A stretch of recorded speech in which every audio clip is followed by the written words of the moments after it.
রাজ criminal বোমবাতা Shawkat মোল্লা কাফেরটাকে আলিয়া মাসা বিশ্ববিদ্যালয়ে যে দায়িত্ব দিয়ে দিলেন, ছাত্রদের নিয়ে বসে বোমটা বাঁধা হবে, কতটা মশলা লাগবে, এই শিক্ষাটা দেওয়ার জন্যে তোদের কাছে ওনাকে পাঠানো হয়েছে। আজকে ছাত্রদের জীবনটা তো বরবাদ হবে, ধ্বংস হবে। আলিয়া বিশ্ববিদ্যালয়ে এই দায়িত্ব দেওয়া হলো শওকত মোল্লাকে। অতএব বাংলার মানুষ সাবধান হবে।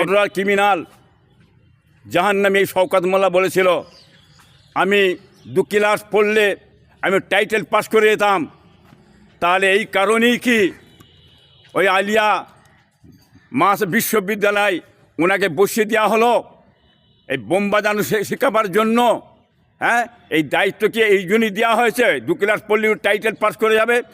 এই দিকে ধ্যান ধারণা নিয়ে, এই চিন্তা ভাবনা নিয়ে আমাদের মমতা ব্যানার্জি সাহেব ওনাকে কি আলিয়া বিশ্ববিদ্যালয়ে বসিয়ে দিলেন যে বোম বাজার জন্যে, ছাত্রদেরকে যাতে বোম মারো, কীভাবে শিখিয়ে দাও। এবং কি করবে, যদি আন্দোলন কিছু ছাত্ররা মেরে পিটিয়ে তাদের বসিয়ে দাও, এই জন্যই বসানো হয়েছে। বাংলার মানুষ দেখুন দেশটাকে কোথায় নিয়ে চলে, শিক্ষাটাকে কোথায় নিয়ে চলে যাচ্ছে। আপামার জাতি, আগামী ভোট আসছে, এর জবাবটা উচিত শিক্ষাটা আপনারা দিয়ে দেবেন এই মমতা ব্যানার্জির। হ্যাঁ, এই উচিত শিক্ষাটা একমাত্র বাংলার মানুষ, জনগণ আগামীতে দিয়ে দেবে ইনশাআল্লাহ, বলে দিয়ে গেলাম। আলিয়া বিশ্ববিদ্যালয় এটা একটা শিক্ষার প্রতিষ্ঠান, এটা আছে একটা বড় ঐতিহ্যের ব্যাপার শিক্ষার। সেই জায়গায় আর নটরাজ ক্রিমিনাল বোমবাতা শওকত মোল্লা কাফেরটাকে আজকে দায়িত্ব দিয়ে দিলেন। কিভাবে মুখ্যমন্ত্রী সাহেব এই দায়িত্ব দিলেন, এটা আমাদের বোধ শক্তিতে জ্ঞানে আসছে না। উনি যে কি কাজ করবেন, ওনার তো কাজ হচ্ছে বোম মারা, তোলাবাজি, গুন্ডামি, হ্যাঁ, লুট করা, কাজ তো ওনার এইটা।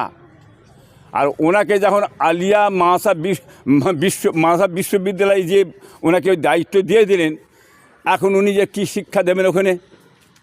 হ্যাঁ, উনি কি ছাত্রদের নিয়ে বসে কীভাবে বোমটা বাঁধা হবে, হ্যাঁ, কতটা মশলা লাগবে, কতটা পেরেক দিতে হবে, কত কাঁচ দিতে হবে, কিভাবে বোমটা ছুঁড়বেন, কীভাবে মারবেন, এই শিক্ষাটা দেওয়ার জন্যে ছাত্রদের কাছে ওনাকে পাঠানো হয়েছে।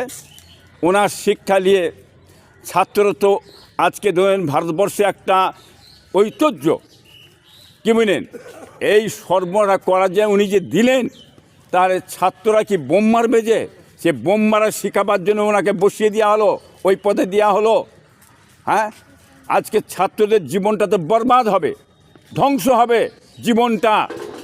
আজকে ওর ভিতরে কোনোরকম ছাত্ররা একটা যে আন্দোলন করে, ন্যায় আন্দোলন, নিজের অধিকার নিয়ে আন্দোলন, তাহলে ওখানে যেহেতু উনি বোমবাজি শুরু করে দেবেন, তাহলে ছাত্রদেরকে দমিয়ে রাখার জন্যে, কৌশলকে বসিয়ে রাখার জন্যে, এইটা কি এই কারণে কি আলিয়া বিশ্ববিদ্যালয়ের দায়িত্বটা ওনাকে দেওয়া হয়েছে কিছুটা? হ্যাঁ, আজকে চিন্তা করুন বাংলার মানুষ। হ্যাঁ, আজকে আমাদের ভবিষ্যৎ ছাত্র, এই ছাত্রদের ভবিষ্যৎটায় কী সর্বনাশ করলেন। বোমবাধা তৈরি করার জন্যে আলিয়া বিশ্ববিদ্যালয়ে ছাত্রদের কাছে এই দায়িত্ব দেওয়া হলো শওকত মোল্লাকে। অতএব বাংলার মানুষ সাবধান হবেন, বুঝে শুয়ে চলবেন। শিক্ষার বাটাটাও বাজিয়ে ছেড়ে দেবেন এই রাজ্য সরকার।